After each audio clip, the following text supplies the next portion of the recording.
Este projeto é uma realização do Governo Federal através do Ministério do Turismo, da Secretaria Especial de Cultura do Governo Federal, do Governo de Goiás e da Secretaria de Estado de Cultura de Goiás. Paixão de Cristo, Jaraguá, Goiás, uma história de paixão pela arte.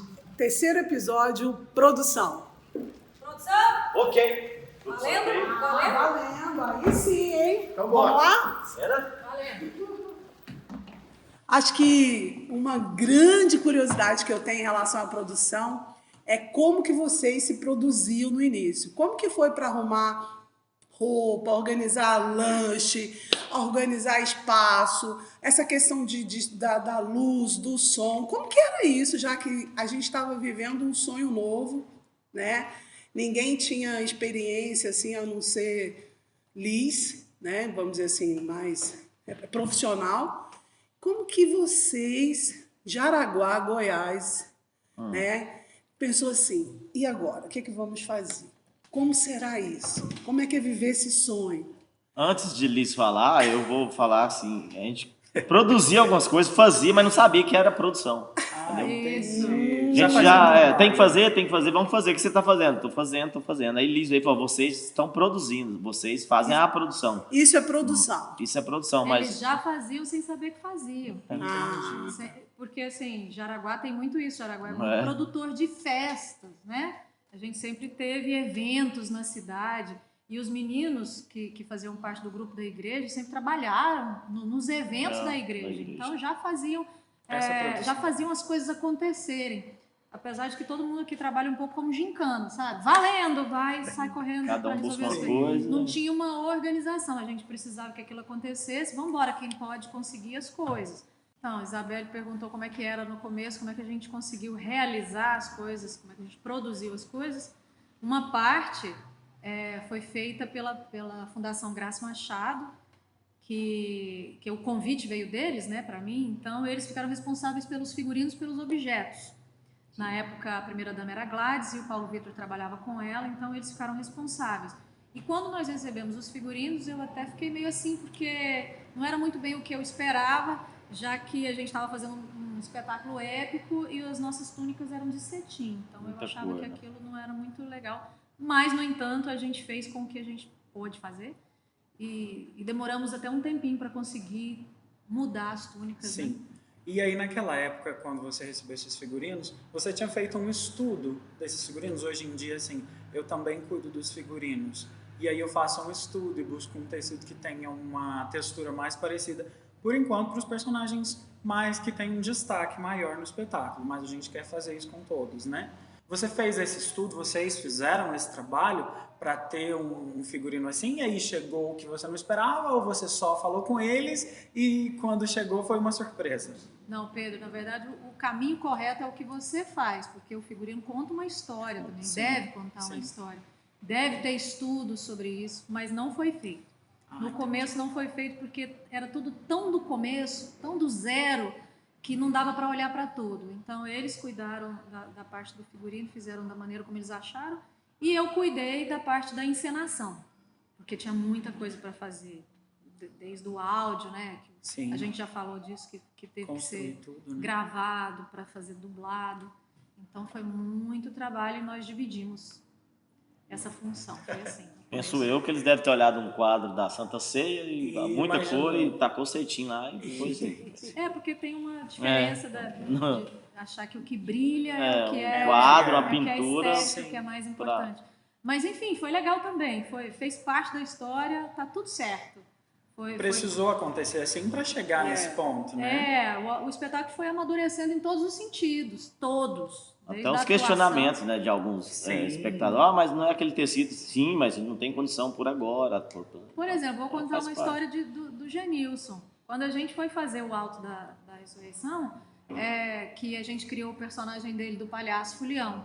Um dia chega o Genilson com uma proposta de figurino, você lembra disso? Qual foi? O Genilson chegou com uma proposta de figurino que era uma roupa de palhaço. Era um figurino, um tecido de cetim, todo coloridinho, assim. Aí, a partir desses acontecimentos, a gente parava para conversar. Eu falava, não, isso não condiz com o que é o personagem. O personagem tem um estudo sobre ele faz parte do imaginário popular, faz parte das nossas tradições populares, ele tem que ser feito de chitão, ele tem que contar uma história, e aí a gente organizou porque não havia esse pensamento sobre isso. Então, Sim. a partir desse momento a gente começou a conversar sobre isso, foi legal. Então vinha muito assim da demanda, sabe, velho? Tinha um problema, a gente tinha que resolver e tinha que resolver. E aí vocês se viravam lá, com essa produção, vocês se viravam totalmente com essa produção. Não tinha uma equipe específica para nada, né? Não se organizava, não tinha esse apoio. Não, no começo éramos eu, Genilson, Ricardo e o Gordo, da Dígito 4. Itamarzinho também. Itamarzinho também ajudou, ele produziu as tochas. Tocha, mesa, né? As mesas. Até hoje a mesa da Santa Sé, acho que foi ele que fez. Foi ele que fez. Então nós éramos esse grupo que fizemos tudo. Tudo acontecer, realmente. Desde a montagem, dos objetos, de cena e hoje tudo. é bem diferente. A questão bem dos diferente. lanches também, né? Era produção. Desde o princípio, desde o primeiro ano, vocês já davam esse lanche? Não, do início não. Depois que veio essa necessidade, porque os ensaios iam até tarde, né? Aí conseguimos. Aí tinha quem vai produzir esse lanche? Quem vai? A prefeitura não poderia, a fundação também não. Aí conseguia pegar em alguma panificadora, aí lembro que muitas vezes o Rodrigo fazia o suco na casa dele. E montava, né, os pães na casa dele mais cedo, então demandava até tempo dele, coitado. E depois a gente foi dividindo isso aí. Também tinha o pessoal da igreja dos... Como é que chama? Do encontro de casais. Teve uma época que eles ajudaram a gente a produzir os lanches, a preparar o lanche na casa, traziam para cá. Isso também aconteceu. Gostaria de lembrar você, telespectador, que tem um outro elemento aqui nesse grupo, mas que está atrás das câmeras, tá? O Douglas.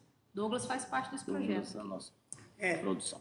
Com relação à produção pesada da parte técnica, assim, nós desde o começo precisamos do apoio da prefeitura. Então, desde a primeira edição, a prefeitura nos fornecia essa foi parte. Uma parceira, né? Sempre foi parceira na parte técnica, que é da iluminação, material de iluminação, o som. Então, isso sempre veio do apoio da prefeitura. A igreja, né? Algumas prefeituras ajudavam mais, outras menos, mas sempre tivemos o apoio da prefeitura. E da igreja também, né? E da igreja também. A igreja na parte de produção de objetos, na parte da filmagem, né, da edição dos vídeos. Sim. A igreja ajudava. Nesse segmento. Nosso amigo Valdenir, né? Querido Valdenir. Foi nosso primeiro cinegrafista. Fez parte da história, faz parte da história do espetáculo. Faz, sim. Então, lá, ele tinha a igreja, né, mantinha um contato com ele lá e ele sempre nos ajudava por intermédio da igreja. Qual foi a coisa que você, assim, para vocês, o mais difícil de produzir nos primeiros espetáculos? Porque depois você foi agregando cenas e agregando mais coisa, e figurino, isso e aquilo. O que você acha que fala assim, nossa, isso me deu muito trabalho para produzir, isso foi muito difícil? O áudio. O áudio. O áudio foi o maior desafio. Quando a gente decidiu que ia fazer dublado. Porque até então os meninos achavam que ia fazer ao vivo, mas como vocês vão fazer ao vivo em praça pública, sem microfone? Ainda não existia pessoal capacitado aqui na cidade para essa parte técnica. Hoje temos várias pessoas, o que é legal, mas na época não tinha. Então eu trouxe a experiência que eu tive quando eu fiz Paixão de Cristo no Rio de Janeiro, como povo, tá? E o espetáculo era feito nos Arcos da Lapa, na praça, então era para muita gente e era dublado. E aí eu falei, gente, nós vamos fazer isso também. Só que deu muito trabalho, porque a gente não tinha uma pessoa especializada nisso, ninguém nunca tinha feito isso aqui na cidade. Tive que buscar a trilha sonora nos CDs do meu pai, CDs de música clássica do meu pai, do Flaviano, para montar o espetáculo com o tempo que ele tinha. Eu também nunca tinha feito isso. Então foi uma novidade para mim, tive que aprender na marra. E trazia, né, para o ensaio, tinha que voltar para o estúdio, tirar a música, colocar a música. Não deu tempo, corta isso. É muito complicado. Essa parte foi bem complicada. E quando eu tive que gravar em Goiânia com atores profissionais, também foi outro desafio, porque foi uma semana de trabalho intenso no estúdio, pagando hora do estúdio. E aí, só depois de 2 semanas com tudo pronto, que eu vim pro ensaio com os meninos. Isso deu bastante trabalho. Então, essa produção foi a mais difícil. E a parte de iluminação, né, Débora? Porque também, aqui, ninguém tinha experimentado iluminar o espetáculo. As pessoas tinham o conhecimento de iluminar show. E é diferente. Então, nosso amigo, parceiraço, Espirro, que está com a gente desde a primeira edição, não. A primeira edição eu trouxe uma equipe de Goiânia. Mas desde a segunda edição já foi o Espirro, então ele também teve que aprender junto com a gente como posicionar as luzes, como fazer um contraluz, sem ser luz que gira, né, colorida o tempo todo, que cada cena tem uma temperatura, e a temperatura depende, é a luz que dá a temperatura da cena. Então isso tudo foi um aprendizado na prática. E foi bacana. Diga-se de passagem que o áudio, né, esse experimento de dublar, ficou bom, né? Porque muitos não percebem que é dublado. Como vocês fazem, né? Muitos perguntam, é dublado? Não acredito, é dublado. Mas é bem complicado, né? Porque na Ressurreição, por exemplo, mexe com os dois, né? Aí já mistura. Tanto o meu papel, alguns pensam, né, que eu faço ao vivo, né? Narro a história do alto ao vivo. Alguns pensam que é gravado. E eu tenho um fato muito ansioso, né, dessa situação de áudio. Foi no último espetáculo que nós fizemos, estava tudo correndo, tudo tranquilo. De repente, o computador que estava conectado para mandar o áudio do espetáculo, você estava numa parte ao vivo, o computador desliga. O computador do DJ Moisés, um beijo para você.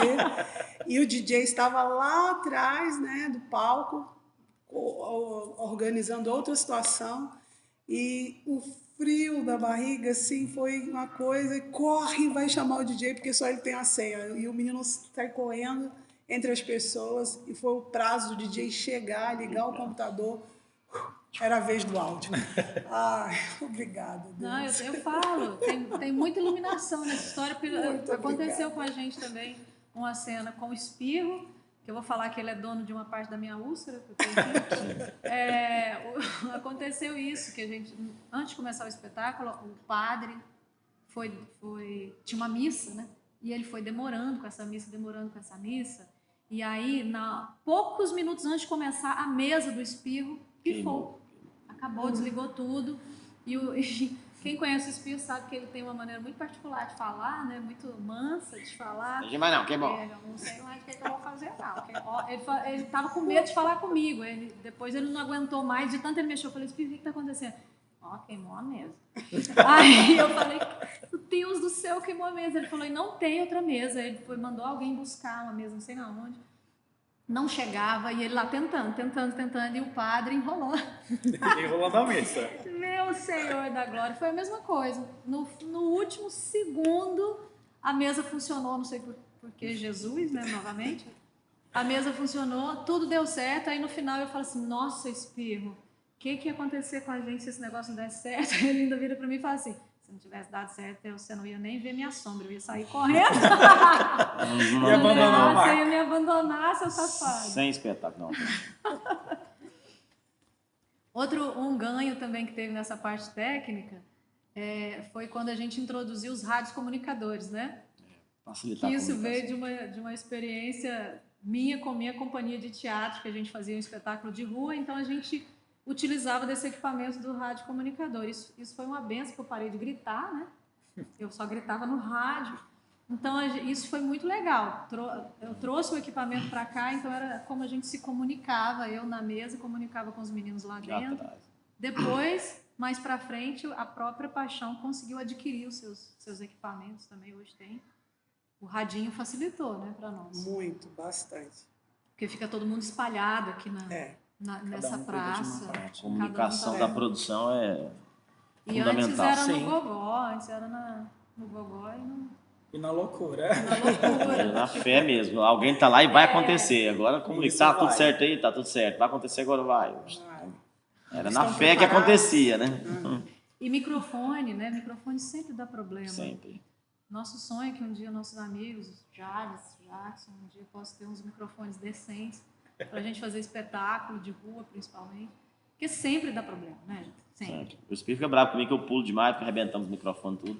Você não quer, você fica pulando, o microfone foi feito pra pular. Eu falei, mas... Como é que não Como que não pula? Essa é a questão. verdade. Agora hoje, né? Hoje já está bem organizado, porque agora entrou uma pessoa, né? Explica pra gente, Beli, como é que você conseguiu organizar esse Como é essa grupo organização? na parte da produção? Da produção. Então, eu assisti o espetáculo, né? Sou mãe de artistas, né? 4 artistas do espetáculo. E aí eu ficava observando, vinha assistir, ficava observando, já tinha experiência com o espetáculo meu, né? Minha feira, e eu ficava olhando e isso e aquilo. E eu tinha um olhar clínico sobre o negócio, aquele olhar de gente que não sabe nem como as coisas acontecem e acha que sabe tudo. Na realidade, não sabia era nada, né? Mas eu pensava, nossa, mas por que não fazem assim? Por que não fazem daquela outra maneira? Você ia falar alguma coisa? Que a Beli, antes dela começar na produção efetivamente, como mãe, às vezes ela vinha no final e falava assim, Mari, por que você não faz não sei o quê? Por que você não organiza? Seria mais fácil se fizesse assim. Eu falei, nossa, é mesmo. Ela sempre dava dicas de que tinha uma visão diferente da que eu estava tendo. Então aí eu comecei a perceber o que não estava, que eu achava que não era legal para quem estava assistindo. E eu falei assim, nossa, mas se fizesse tal maneira ficaria melhor para o público, ficaria melhor para os artistas.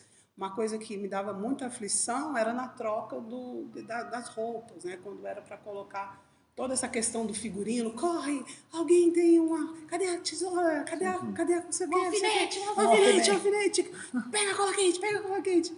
E eu falava, que loucura é essa, no gente? escuro, né? Atrás, no Eu falava, escuro. que loucura é essa? Mas se fizesse assim e tal. E daí eu comecei a ter esse olhar, né? E quando eu falo que as coisas acontecem mesmo pela vontade de Deus, e quando Deus foi me moldando e falando assim, vem, Genilson, Vem cuidar aqui. vem aqui, pegue na minha mão, né? E as coisas aí aconteceu.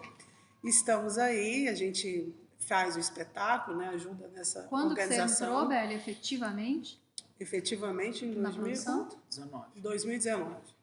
Primeiro passo foi sentar e fazer uma reunião, né? Olha, diante da minha observação externa, o que a gente pode fazer para melhorar? Eu vejo isso, isso e isso. O que vocês pensam? Nossa, é mesmo. Aí eles até falavam também de alguma coisa que também deixava eles um pouco perturbados na hora do espetáculo, essa questão da correria, enfim. E aí a gente fez um plano de ação. Né? Então nós vamos por esse caminho, nós vamos organizar dessa maneira. E daí eu pensei, falei, olha, então eu preciso ter equipes, né? Preciso dividir esse espetáculo em células, em grupos, para que cada um cuide de um departamento, né? Para que todo mundo funcione bem. E assim eu fiz, aí eu fui criando equipe de figurino, equipe de maquiagem, equipe que dava um suporte para o pessoal antes do espetáculo, atrás do palco, equipe para receber, né, essa questão também do figurino, que era algo complicado. Enfim, nós fomos organizando a equipe para cuidar das crianças, né? Então foi tudo, a gente foi estruturando dessa maneira e foi dando muito certo. Funcionou muito, foi mais suave, né? Assim, para quem estava trabalhando no espetáculo. Sim. Acho que isso vocês podem falar. Né? Era muito corrido, né? A gente, principalmente na questão de maquiagem, questão de figurinos, a gente não tinha essa organização. Às vezes tinha alguém que ajudava na maquiagem, mas a maioria era atores maquiando atores. Então, às vezes tinha um espelho para maquiar 50 pessoas, 60. Aí com essa organização com a organização, com a produção da Isabelle foi sensacional. Vieram profissionais da beleza, sim, né? Sim. Aí eu comecei com toda a convidar, né? O próprio vocês também, a convidar quem vocês conheciam e também pessoas do espetáculo que já participaram do espetáculo, vieram para nos ajudar. Eliane, né, uma parceira, trouxe o salão de beleza dela inteiro para dentro do espetáculo. Foi abraçando. Então, no dia, já estava tudo organizado. Nós já sabíamos como tudo ia funcionar. né? A gente já sabia onde ia ficar as roupas, os figurinos, quem ia recolher no final do espetáculo. Eles já sabiam onde eles iam ter que ficar esperando. O pessoal que veio ajudar, né, para maquiar essa situação toda já sabia como tinha que fazer, como que era o cabelo, como que era a maquiagem, porque teve todo um estudo e um preparo antes, né? Essa questão também é uma coisa que me deixava muito aflita, porque tem muitas senhoras que vêm para o espetáculo, né, assistir o espetáculo, e vem pessoas assim, né, pessoas mais velhas, e eu pensava, gente, se tivesse uma cadeira para esse pessoal sentar, esse pessoal tinha que ter uma cadeira para sentar, até para dar amplitude desse palco, porque as pessoas ficam em pé, a gente tem que ficar, quem é menor tem que ficar meio que assim para ver o espetáculo. Se tivesse uma cadeira, esse negócio ia abrir. E aí nós conseguimos as cadeiras, né? Sim. Recebemos, organizamos, inclusive no drone, na imagem do drone ficaram lindas. E isso foi um sucesso, né? Porque elas tinham aonde sentar. Nossa, esse ano tá bom demais, nós temos aonde sentar. E daí elas gostaram muito, né? Essas pessoas mais velhas gostaram muito dessa ideia da cadeira, de poder assistir, porque os bancos da igreja, eles vão lá para lá também, né? Ficam lá na frente, mas não é o suficiente, porque a praça, gente, ela lota. Né? O último espetáculo, assim, a visão quando a luz vai para o público é uma coisa linda, de ver a cidade se emocionando e assistindo. Sabe uma coisa interessante de falar, já que você falou do público, é que assim, a Paixão de Cristo formou não só os atores, os artistas, mas também uma formação de plateia. As pessoas aprenderam a assistir espetáculo com a Paixão de Cristo, porque nas primeiras edições era uma loucura. Eles não entendiam o limite onde eles podiam ficar, onde os atores tinham que ficar. Então tem um vídeo do começo que tem uma cena hilária do meu pai dando uma bronca no menino na frente do tipo, senta garoto, senta que você está trabalhando as pessoas atrás, que as crianças começaram a invadir, né, o palco. Então, as pessoas também tiveram que aprender como assistir um espetáculo, como se portar. Hoje a gente pode fazer qualquer outro espetáculo que as pessoas vão saber apreciar de maneira diferente. Sim, e hoje já tem pessoa para ficar nesse lugar do seu pai.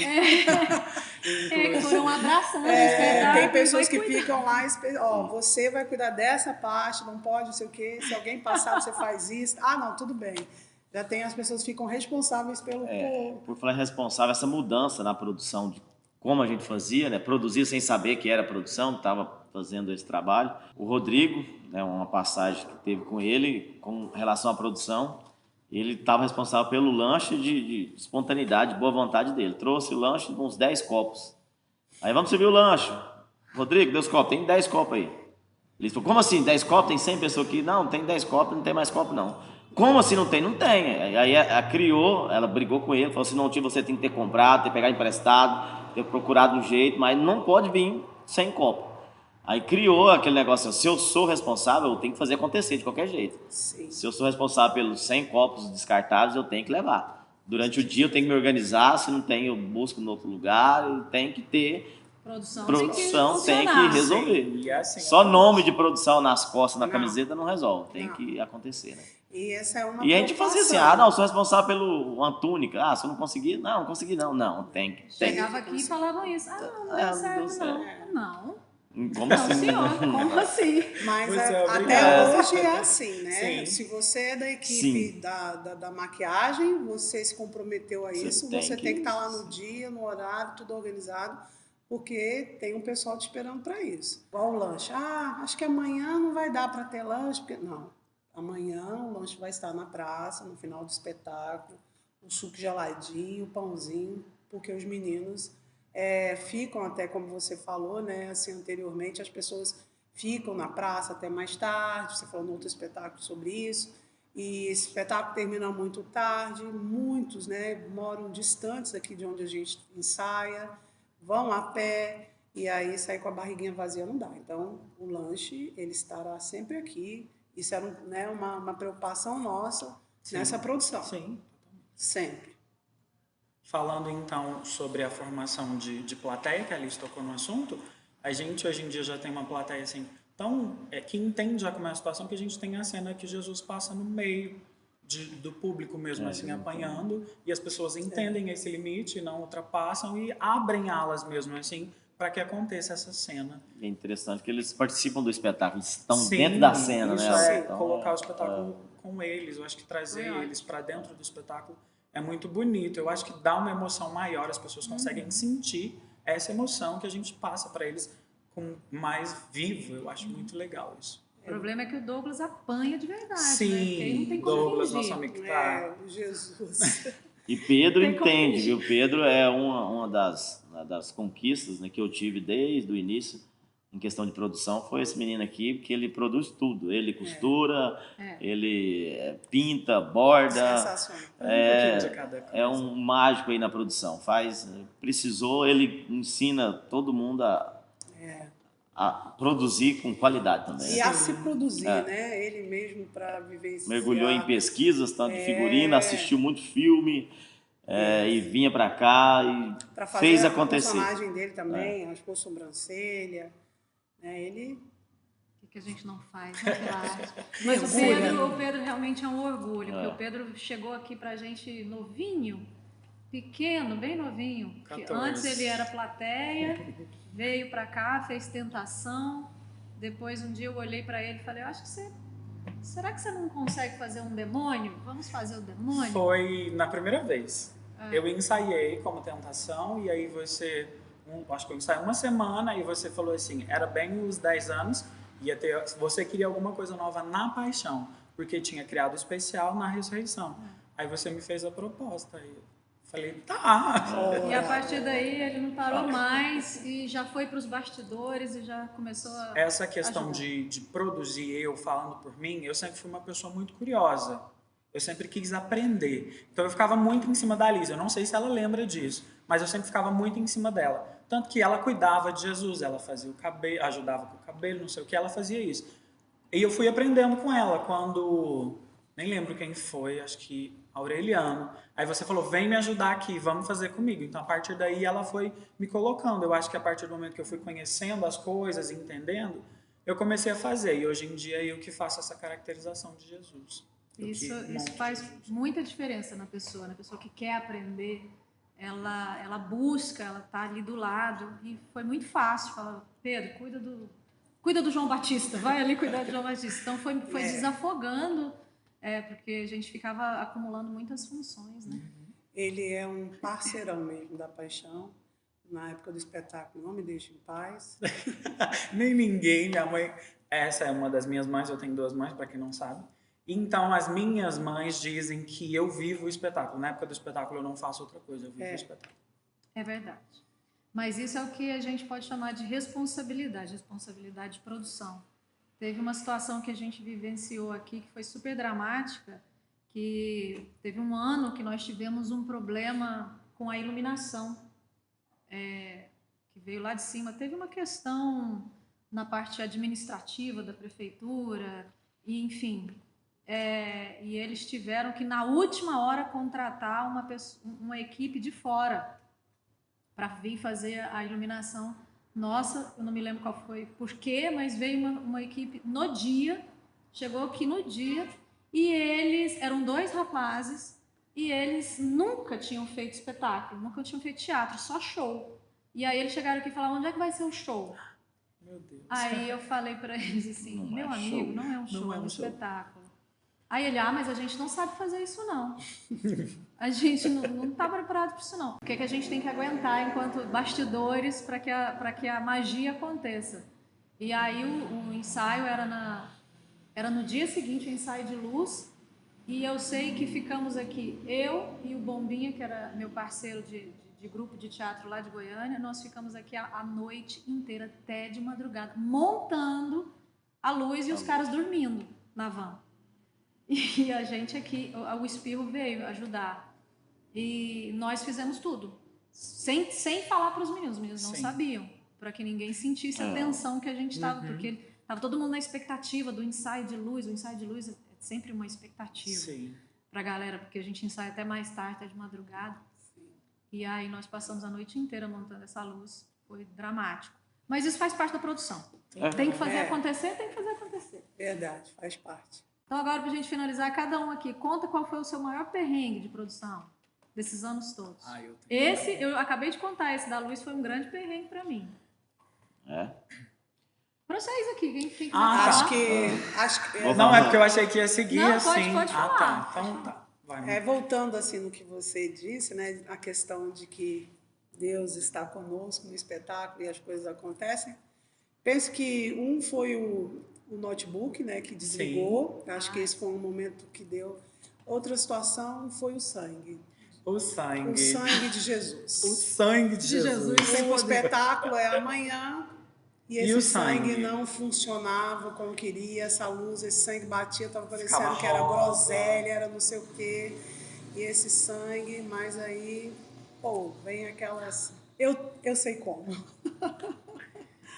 E acho que o sangue foi um grande desafio para a gente. Como você resolveu? Eu estava assistindo o espetáculo e eles diziam, é sangue.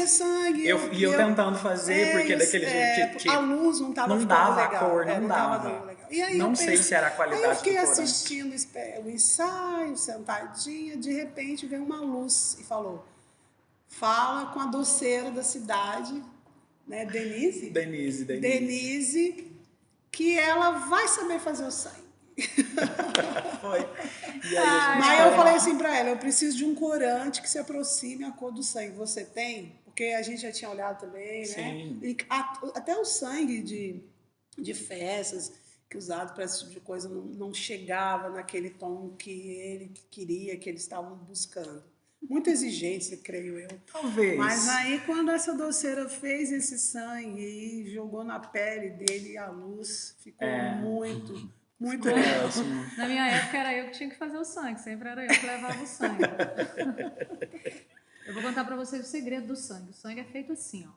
Com mel caro, aquele amido, né? Caro é a marca, né? Uhum.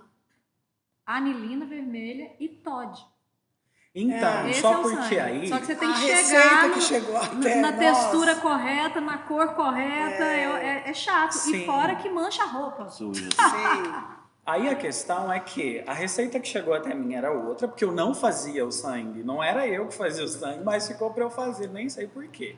E aí falou, esse corante, é esse. Eu fui colocando. E no glucosa, a gente fez com esse, sabe?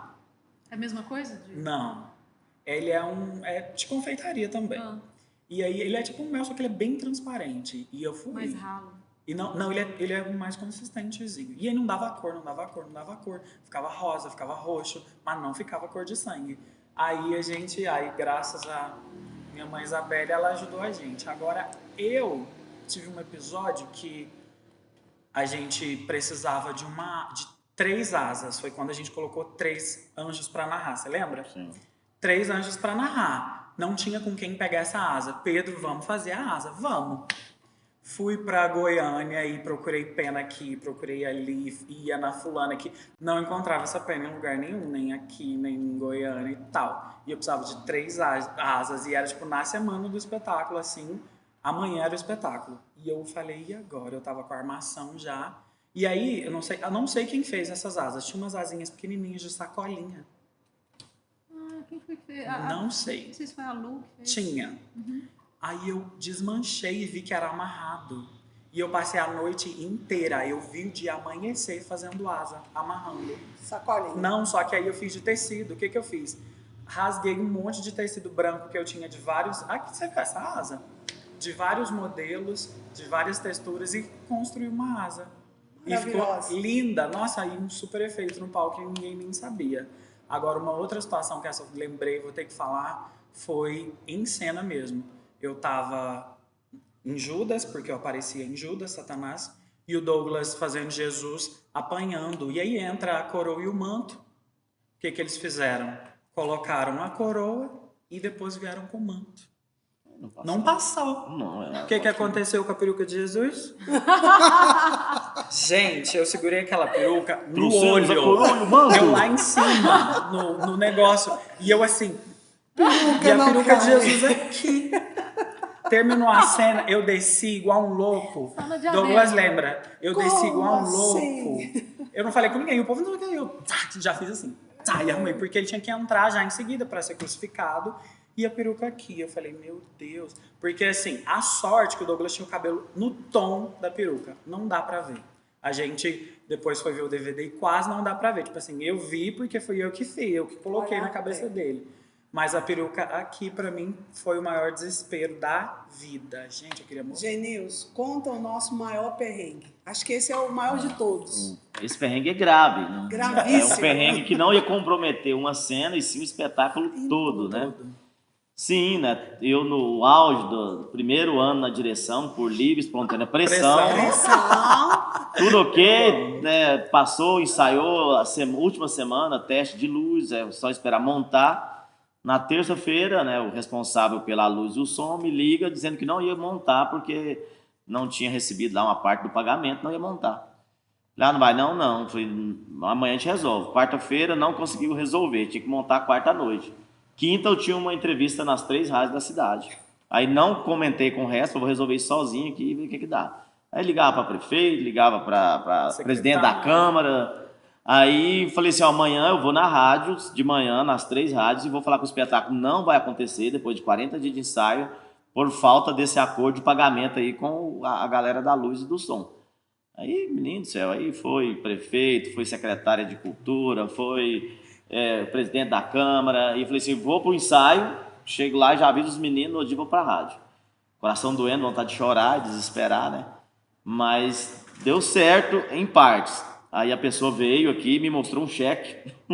Tá aqui, ó. Me deram cheque. Se não receber, você vai ajudar. Eu apago. Eu falei, tá, pode, eu vou ajudar. Pode ajudar a receber. E aconteceu, mas depois que ele me mostrou o cheque, ele falou que se eu ia ajudar ele a receber, se não der certo. Aí começou a ver, a luz veio e aconteceu, mas foi grave, né? Foi muito grave. Eu acho que por 2 vezes, então, que o espetáculo quase não acontece. Por esse motivo, em parte. Né? 3 vezes. Essa... Por que você não me avisou antes? Essa da luz, teve uma outra vez também que foi tenso, essa situação assim, de bastidor, que eu quase, por vez de uma pulga, eu não falei, não, nós não vamos fazer. A sorte é porque o cara do som também é apaixonado pelo espetáculo. Demais. Ele receberia depois. Sim. Só que vem pressão, né? Vem aquela pressão e a ameaça de não acontecer, porque não teria como fazer outra coisa. Eu não vou montar, não vai, então não tem. Se não tem luz, não tem som, não tem espetáculo. E vou anunciar para a cidade inteira, o Vale de São Patrício. Foi difícil, mas você chegou a falar para nós dois. Eu segurei. Você comentou comigo. Está acontecendo isso e a decisão seria essa, né? Mas, provações, né? É verdade. Vou dizer para vocês que a lista de perrengue é longa. A gente vai ter que fazer um outro episódio só de perrengue. Mas agora a gente finaliza, né? E a gente se vê no último episódio, que é da parte técnica. Vamos produzir 4. mais um, hein? Mais um. Produção! Próximo episódio. Bora!